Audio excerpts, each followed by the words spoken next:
Di tengah derasnya arus informasi, isu soal keaslian ijazah Jokowi kembali jadi perbincangan publik nasional.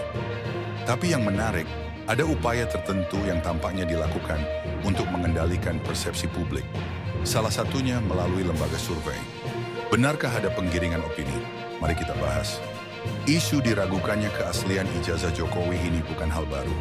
Sejumlah tokoh seperti Roy Suryo, Rismon Sianipar, dan Dr. Tifa sudah sejak lama menyuarakan dugaan adanya kejanggalan dalam ijazah Jokowi. Tapi hingga saat ini, belum pernah ada bantahan yang benar-benar menjawab substansi tudingan tersebut. Baik dari UGM, Jokowi, kuasa hukum Jokowi, maupun pendukung Jokowi, narasi yang dibangun tetap sama, bahwa ijazah Jokowi tersebut asli. Sayangnya ijazah itu sendiri tak kunjung diperlihatkan secara langsung ke publik. Inilah yang menimbulkan gelombang keraguan publik. Keraguan publik yang semakin hari semakin menguat. Awalnya, ini mungkin dianggap sebagai polemik yang digulirkan segelintir orang. Tapi seiring waktu, isu ini telah menjelma menjadi keresahan publik. Bukan cuma karena ijazah itu tidak kunjung ditampilkan, tapi juga karena cara meresponsnya dianggap tidak transparan. Desakan publik agar ijazah diperlihatkan tidak pernah dijawab secara terbuka.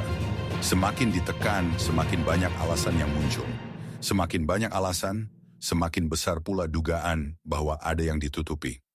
Dalam situasi di mana distrust publik meningkat, muncullah rilis hasil survei dari Indikator Politik Indonesia pada 28 Mei 2025. Hasilnya, 66,9% responden menyatakan tidak percaya bahwa Jokowi memalsukan ijazahnya. Survei ini langsung disambut oleh Jokowi, bahkan ia menyatakan bahwa logika tuduhan ijazah palsu tidak masuk akal. Tapi di sisi lain, banyak pihak mempertanyakan keabsahan dan kepentingan di balik survei ini. Mengapa? Karena hasilnya dianggap tidak sejalan dengan polling publik di media sosial, yang justru menunjukkan mayoritas publik percaya bahwa ijazah Jokowi bermasalah. Lagi pula, responden survei pun tak pernah melihat ijazah itu.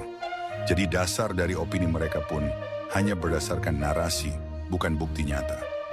Banyak yang menduga survei ini punya misi tersendiri. Pertama, untuk meredam persepsi negatif publik terhadap Jokowi. Kedua, untuk menguatkan klaim bahwa ijazah itu asli meski belum pernah diperlihatkan. Ketiga, menjadi penyeimbang opini yang cenderung negatif karena menunjukkan distrust publik yang tinggi. Keempat, menjaga basis dukungan yang mulai retak. Kelima, mempengaruhi opini terhadap proses hukum gugatan ijazah Jokowi yang sedang berjalan baik di Pengadilan Surakarta dan Pengadilan Negeri Sleman, maupun laporan pidana pencemaran nama baik dan fitnah terhadap pihak-pihak yang mempersoalkan keaslian ijazah Jokowi di Polda Metro Jaya. Survei bisa menjadi alat pembentuk opini, tapi tidak bisa jadi bukti autentik. Apalagi jika dilakukan oleh lembaga yang disinyalir pernah jadi konsultan politik Jokowi saat maju sebagai capres pada Pilpres 2014 dan Pilpres 2019. Publik saat ini tidak membutuhkan angka survei, tapi butuh bukti nyata. Karena yang dipertanyakan bukan persepsi, tetapi otentisitas dokumen Jokowi yang merupakan seorang mantan presiden. Jika memang tidak ada yang disembunyikan, kenapa tidak tunjukkan saja ijazah itu ke publik secara terbuka? Sederhana, bukan? Dan terakhir, kita semua sepakat bahwa transparansi adalah fondasi kepercayaan. Survei mungkin bisa membantu menggiring opini, tapi tidak akan pernah mengubah fakta. Karena kebenaran sejati hanya bisa berdiri di atas bukti. Tulis pendapat kalian di kolom komentar. Jangan lupa like, share, dan subscribe agar tidak ketinggalan mendapatkan informasi terupdate dan dapat mengikuti analisa-analisa politik terkini lainnya. Terima kasih. Sampai jumpa di video berikutnya.